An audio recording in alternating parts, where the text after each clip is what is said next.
Tansin etute magtiar wheatly nisigasun opasqueakuche. Tawau. Welcome to APTN National News. Prime Minister Mark Carney announced at a press conference in Edmonton the first set of projects to be reviewed by the new Major Projects Office. 5 projects will be immediately referred to the office for consideration. Carney says the 5 projects would generate $60 billion for the Canadian economy and create tens of thousands of jobs. An Indigenous advisory committee made up of 11 representatives from across Canada has also been named. As our Dennis Ward shows you, all of the news has mixed reviews. 5 projects will be immediately referred to the Major Project Office for consideration. Top of that list is the expansion of the LNG Canada Phase 2 in Kitimat, British Columbia, which includes involvement from the Haida First Nation. No new oil pipelines or enhancements of infrastructure into Northern Ontario's critical mineral-rich Ring of Fire are mentioned. The Prime Minister said none of the major projects will move ahead unless they advance the interests of Indigenous peoples. To be in Canada's national interest, a major project must strengthen Canada's autonomy, our resilience, and our security. It must have clear benefits for Canadians. It must have a high likelihood of being completed. It must contribute to clean growth in Canada's climate goals. And it must advance the interests of Indigenous peoples. In addition to the 5 projects being announced on Thursday for referral to the Major Project Office, the feds identified strategic areas of focus they say will be transformative for Canada. Among them is the Port of Churchill. Manitoba Premier Wab Kinew called it a great day for Churchill, Manitoba, and Canada. One of the things that I really appreciated seeing the federal government talk about today, the Prime Minister mentioning in particular, but also their news release, is the idea of icebreakers being in Hudson Bay to help us have year-round shipping seasons here. Now, there's a lot of work that's going to have to happen. We got to think about wildlife, environment. Our Indigenous partner governments are going to have a lot of input in this process. Part of the Major Projects Office includes an Indigenous Advisory Council that was announced Wednesday evening. 11 representatives from across the country will sit on the council. British Columbia, Alberta, Ontario, Manitoba, and Nova Scotia have 1 seat each on the council. Both Saskatchewan and Quebec have 2, and the remaining 2 advisors are from the north. Reaction to the Advisory Council and the list of projects has been swift. And so when I think about any projects that come through Manitoba, you will have to talk to our First Nations leadership first before you enter into our territories. Without that permission, you won't be coming into the region. Kinew feels it was a missed opportunity not to include a First Nations representative from Manitoba on the Advisory Council. The MMF is going to have a role as a Métis government, but the First Nations have to be given that opportunity to engage. They have to have inclusion. So again, Dennis Ward, APTN National News, Winnipeg. And in Labrador, the inquiry respecting the treatment, experiences, and outcomes of Innu in the child protection system continues this week at the Sheshashit Innu Nation 3 years after the launching of the inquiry. Nangonske Rose Jacobs reports. The week-long hearings focus on the Innu history, the impact of child welfare, and the federal role in child protection in Innu communities. Witness Apatet Ben Andrew is from the Sheshashit First Nation. He testified Innu history must be known to understand the impacts of the child protection system. I continue to seek out elders to listen to their stories because I had a need to understand why we're now living so differently than the way earlier generations had for centuries lived in Nujmit. Why were these differences so harmful, so widespread, affecting all the families, not just me and my family? Commissioners James Igliorti, Anastasia Cupie, and Mike Devine are hearing testimonies from Innu community members and officials from Indigenous Services Canada at the Youth Centre in Sheshashit Innu First Nation, located 40 kilometers north of Happy Valley Goose Bay. Mike Devine summarized the hearings.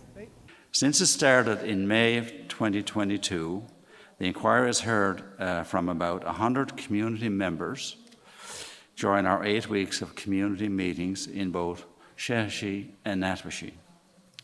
We heard personal, heart-rending and inspiring stories of lived experience of Innu. The Innu Nation demanded an inquiry in 2022 after 6 Innu youth in care or aftercare died, including 3 deaths by suicide. The inquiry was officially launched in May 2022, including investigations into the deaths of the 6 youth.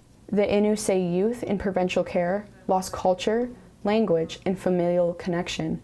APTN says colonialism destroyed Innu traditional ways of life. As I said, the formal transmission of this knowledge was forbidden by the priest. We were no longer being raised up immersed in Innu culture. We were immersed in some new and unknown culture of trauma. Our healthy Innu ways have been replaced by our powerful processes of the church and education. The final report is expected to be completed by October 31st, 2026. Nagonska Rose Jacobs, APTN National News, Jabuktuk, also known as Halifax. Moose hunting season begins next week near Bloodvein River First Nation in eastern Manitoba.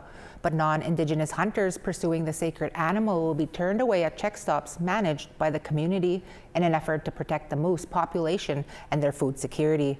Here's Sav Jonza with a deeper look at the conflict. Elders of a First Nation in Manitoba say the moose population in their traditional territory is dwindling. They say in 2024, the community was able to harvest only 1 moose to share amongst its few hundred residents. It's just not like it was anymore. It's dead. Members of Bloodvein River First Nation are using check stops to prevent non-Indigenous people looking to hunt the sacred animal from entering the area 200 kilometers northeast of Winnipeg. They say the decision comes after years of moose overhunting by big game enthusiasts, leaving little chance for local hunters to sustain their food security. We've reported it to conservation officers to no avail. We had issues on poaching, sport hunting, and moose being killed for just for the antlers. Their chief, Lisa Young, says a 2024 aerial survey by the Manitoba government confirms the moose population is critically low in some areas of their traditional territory, but stable in others. She's asking the province to stop issuing moose licenses for the zones. We are concerned that the government of Manitoba has issued hundreds of moose tags this year without consulting with us, much less seeking our consent. For these reasons, we have implemented a moose hunting ban in our traditional territories. But hunting organizations in the province aren't happy with the restriction and are calling for intervention before the location's hunting season starts September 15th. In a letter to RCMP, the Manitoba Wildlife Federation urged the removal of what they call an illegal barrier blocking access to an undefined area of provincial Crown land. They state on their website that while the Manitoba Wildlife Federation acknowledges Bloodvein River First Nation's jurisdiction over its designated reserve land of approximately 1,600 hectares, this blockade affects a much larger area of provincial Crown land that is legally open to all Manitobans. In a public statement, the Manitoba Lodges and Outfitters Association echoed the need for access to the area and urged the Manitoba government to resolve the blockade. Their executive director, Don Lamont, said, "This isn't the first threat of this kind coming from Indigenous communities in recent months. We're concerned that this kind of action could happen elsewhere." When asked for an interview, Lamont said he had no more to say. APTN News did not hear back from the Manitoba Wildlife Federation before airtime. In an emailed statement, Minister of Natural Resources and Indigenous Futures, Ian Bushy, said he understands the importance of ensuring a stable moose population. He says his department has repeatedly met with both sides and commits to continue working in partnership with Indigenous communities and hunters to support the long-term sustainability of moose, ensure safe and respectful hunting practices, and make sure that hunting, fishing, and trapping can continue for generations generations to come. Assembly of Manitoba Chiefs Grand Chief Kyra Wilson had this to say about First Nations sovereignty. When we think about the province or any organization that believes that they have the right to speak on our nations, you do not. You do not have the right to speak on our nations. You do not have the right to issue licenses to hunt in our ancestral lands and territories. Chief Angela Lavaseur of Nissequoia Cree Nation, around 450 kilometers northwest of Bloodvein, says the moose overhunting issue affects many First Nations across the province. She says Bloodvein's check stop isn't a threat to non-Indigenous hunters, but food insecurity for First Nations is. That's my message for these folks claiming that they're going to come and knock down blockades. You know, what little land we have left in this country, and you are basically perpetuating genocide and just espousing your racist and ethnocentric views and acting like you're entitled to our First Nations land as well. I don't think so. Hey, go Sunny. Yeah. Sav Jonesa, APTN National News, Winnipeg. We're always looking for your feedback or story ideas. Here's how you can continue the conversation. If you have a story you want to share, send us an email to news@aptn.ca. To read and watch our stories, go to aptnnews.ca. You can find us online on your favorite social media sites, including TikTok, YouTube, LinkedIn, and X. Follow APTN News to join the conversation and see our latest stories. Time for a break, but let's check in with Bruce De La Cruz to see what's the scoop. Hi there. I'm at the North Slave Métis Alliance's community garden here in Yellowknife. Behind me, fresh produce and fresh flowers are thriving here up north. Stay tuned later this week as I sit down with Shirley Coumont to hear her dream of feeding her community one crop at a time. Stay tuned for that story only on APTN National News.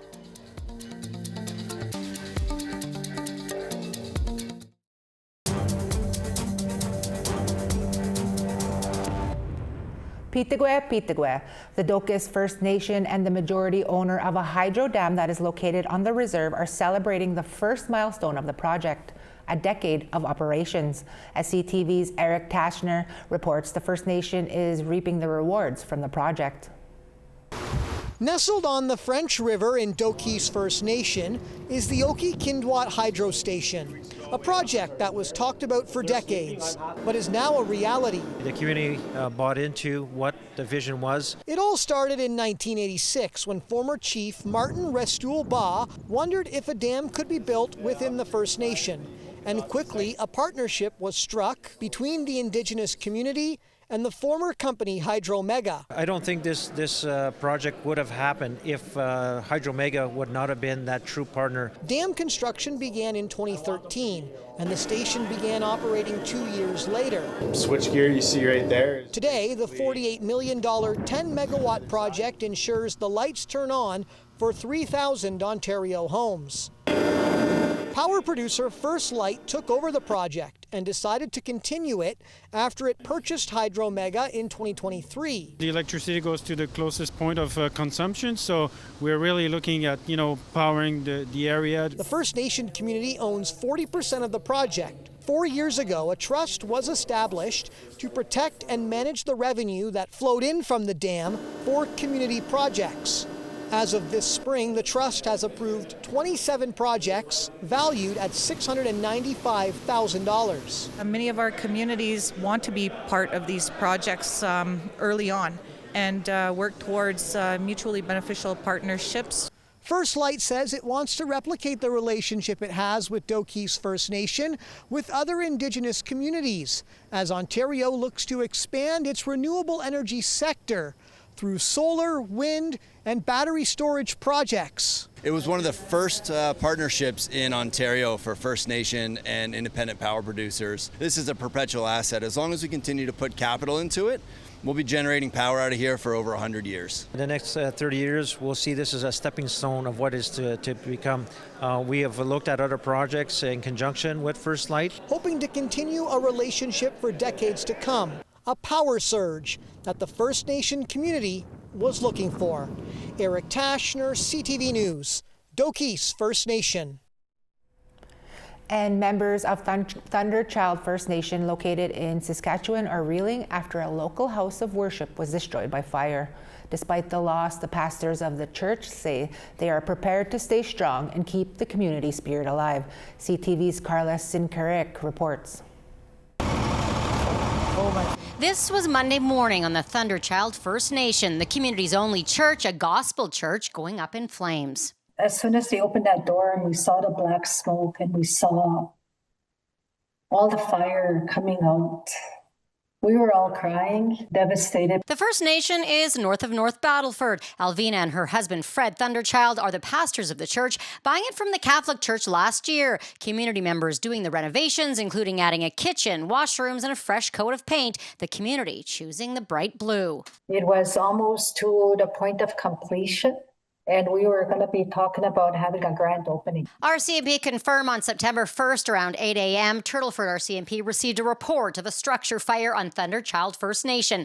Officers and local fire services responded. The investigation remains ongoing, which includes how the fire started. Anyone with information can contact police or Crime Stoppers. No injuries have been reported, and there are local theories on what happened, according to the head of Public Works, who oversees the local fire department. Somebody had broken into the building itself. What they done was peel back some of the metal. There was a couple things found outside, like speakers. He said it took 4 hours to get the fire under control. The Thunder Child are most saddened by seeing all of the work that community members put into the church destroyed.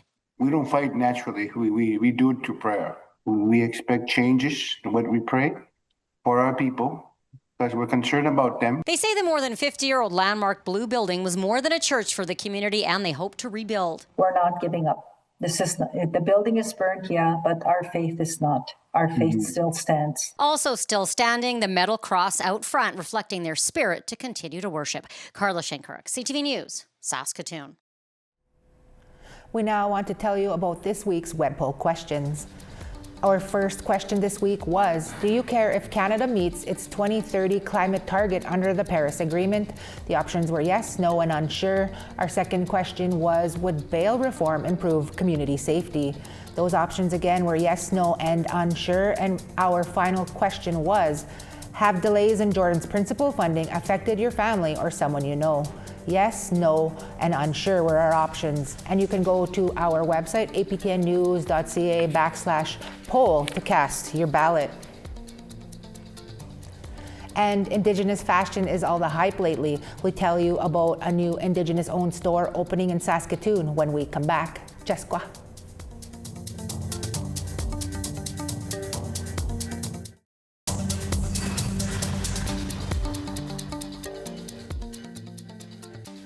Starting on the East Coast, St. John's 14, Charlottetown 15, Happy Valley Goose Bay 8, Cartwright 6, Chibougamau 12, Quebec City 16, North Bay 14, Toronto 20, Big Trout Lake 18, Kapuskasing 17, Churchill 10, The Paw 18, Barons River 17, Brandon also 17, North Battleford 16, Regina 18, Uranium City 15, La Ronge 18, moving west, Fort Chipewyan 24, Fort McMurray 27, Edmonton 29, Medicine Hat 28, Kamloops 26, Dease Lake 14, Smithers 14, Old Crow 7, Mayo 11, Norman Wells 12, Fort Simpson 15, Tuktoyaktuk 4, Colville Lake 7, Cambridge Bay 6, Baker Lake 16, Arctic Bay 1, Igloo Lake 3. A family from Atakakub Cree Nation in Saskatchewan is sharing their story about inspiring entrepreneurs, empowering youth to learn financial literacy, and bringing Indigenous fashion to one of Saskatoon's busiest malls. Video journalist Rachel May was at the storefront. We just want to promote hard work amongst natives, and kind of show that it's anything is possible, I guess. with hard work. Husband and wife Sean Peekycoot and Cynthia Little Peekycoot started Nehiao Hustle in 2020, first operating out of their basement. Sean says the business is meant to inspire other Indigenous people to work hard and not let their past or stereotypes define them. We're trying to just promote hard work, eh? And we're trying to change that stereotype, I guess, where natives are lazy and drunks and stuff, eh? But we do come from a family like that, alcoholic family, and more recently I'm going to be 5 years sober now. So that's a big key to having this business and promoting a healthy lifestyle and promoting hard work amongst natives. Since starting their business, the couple has grown from operating out of their basement to a small storefront in downtown Saskatoon to a new space in one of the city's busiest malls. Their shirts are made in-store with custom orders available, and the shop also features clothing and other items from Indigenous artisans. The couple has also launched a special project for their son Noah. So we created Legacy Kids for our son here, Noah, and we want to just try to teach him about money, and nothing's free, and everything is possible through hard work, right? As for the artisans who sell their clothing at the store, Cynthia says the larger storefront created an opportunity to help others just starting their business journeys get off the ground. Oh, that was to help, we wanted to help them with a lower percentage. They don't have to, they just bring in their stuff as they sell, we give them percentage. She adds the store is open to everyone, Indigenous or not, to come in and support local Indigenous businesses. Because there's a lot of people that come in here and they say, oh, I like this, but is it okay for me to wear it? I'm like, absolutely. I was like, that's supporting, that's supporting Indigenous businesses. Yeah. You can find Nehiao Hustle at the Centre Mall in Saskatoon. Rachel May, APTN National News, Saskatoon. I need that crazy Resgal girl shirt. And Kim Sullivan joins us now to tell us what's coming up on Nouvelles Nationales tonight. Hey TR, it's been quite the shuffle in the Quebec government this week, and that is definitely at top of mind for our chiefs and their battle against Bill 97, so that is top of show. A Quebec Centre filed a lawsuit with the Supreme Court of Quebec against Carney's Bill C5 in their effort to protect the environment. We present you the first commercial Indigenous real estate agency, and we celebrate 40 years of French Indigenous theatre. All that at 6:30 Eastern tonight. See you then. And that's your daytime newscast for this Friday, September 12th. I'm TR Wheatley. Hope you enjoy the rest of your afternoon. Don't forget to join us again tonight at 6 p.m. Eastern. From all of us at APTN, in front of the cameras and behind the scenes, agase, gitom, kawapamitinanaw.